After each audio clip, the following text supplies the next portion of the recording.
Hello guys! So, pinakita ko dyan yung mga materials na gagamitin ko para sa DIY surprise for Valentine's Day. Yan, para sa iyong special someone. So, kung makikita nyo, meron ako dyang cartolina na luma na ginamit ng pamangkin ng friend ko, yung pinagputulan niya. So, ginunting-gunting ko siya ng pahaba at ginunting-gunting ko siya ng maliliit na parang confetti. Yan. So, gunting-gunting lang hanggang matapos. Huwag niyo na pong pansinin yung tiyan kong malaki. Hindi po ako buntis. Sadya lang pong malaki ang tiyan ko. Dahil sa alam niyo na. So, yan. Gunting-gunting lang. Diba? Huwag niyo na rin pong pansinin yung aking busog na tagyawat. So, yan. Ayan. So, makikita nyo yung pinagputulan ko ng heart shape na ginamit ko. Ginamit ko dyan yung papel na luma na intermediate paper. So, yung pinagputulan ko ng heart shape ay idinikit ko ulit din sa intermediate paper para hindi masayang. Ayan, dikit-dikit lang. Nagsasalita ako dyan pero hindi pala ako nabibinig.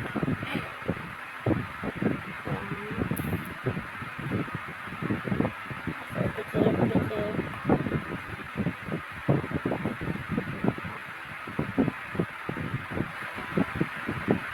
Yan. Tapos, yung dulo or yung space ng heart shape na pinagputulan ko ay kinukulayan ko yan ng red, syempre.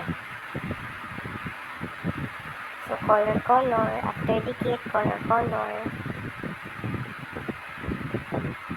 Yan. At pagkatapos niyan, ay nag-lettering ako ng letter na ilalagay ko, ididikit ko din dyan sa space ng heart shape. So, kung makikita nyo ay ilang beses kong inulit yan dahil hindi po ako expert sa lettering. Bahala na po si Batman. Yan, gunting-gunting na naman. Tapos, dikit-dikit. Gunting-gunting, dikit-dikit. Ayan, o, diba nakabuo ako ng letter I. Tapos, konting color, design. At ang susunod na letter ay letter N. O, diba? Meron ako I at N. So, yan. Gunting-gunting ulit. Medyo pangit yung pagkakagawa ko sa letter O. So, para siyang mata. So, ulitin natin. At nung inulit ko ay mukhang hindi pa rin. Bahala na siya. Basta may O. O, diba? Yung O ko. Natatawa ko din sa gagawin ko. So, medyo nagkaroon ulit tayo ng kahirapan sa pag-lettering ng letter V. Medyo nahirapan ako dyan. So, umalis ako dyan at nagpatulong ako sa aking friend na mag-lettering ng letter V. Ayan. O, diba? May letter V na ako. So, gunting-gunting. Kaya mo yan. Ayan. So, dikit. O, diba? May letter V na ako. Mabubuo ko rin yan. Huwag kayo. O, gunting.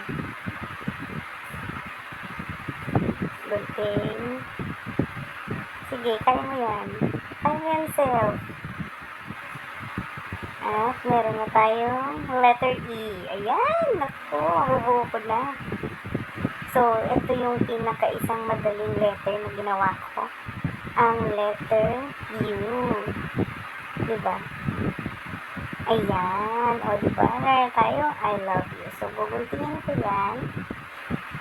Yan. Hiniwa ko siyang square-square para hindi siya nakadikit dyan. Para hiwa-hiwalay siya. Mamaya magsasama-sama din ng mga yan. Yan. Akala mo naman napakahirap ng ginawa ko, di ba? Ayan. Nakita niyo yung mga heart na ginunting-gunting ko. Yan. Kinukulayan ko siya ngayon.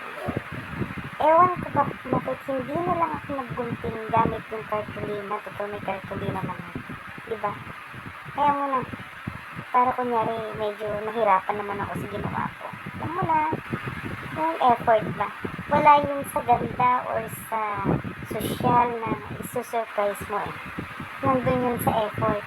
So, sa part na yan, mag-effort tayo ng konti. Konti lang. Yan, color. O, diba? Meron tayong I love you. Yan, nakapagkulay na tayo ng heart. At guys, kung nakita nyo, meron akong hawak dyan na interior. Yung nasa loob ng gulong. Yan. Gunting-gunting. Tapos may nahanap din akong maliit na sanga ng puno at tinalik-talik. At gagawin ko yan parang latigo. Yan. Latigo, diba? Medyo sadista tayo sa part na yan. Sadista. O, diba? Hirap na hirap ako dyan, ah. O, diba? Hindi naman halatang hirap na hirap ako sa pagtatali. O, diba? O, go. O, diba? Meron pa tayong sample-sample dyan. Ayan. So, yan yung materials.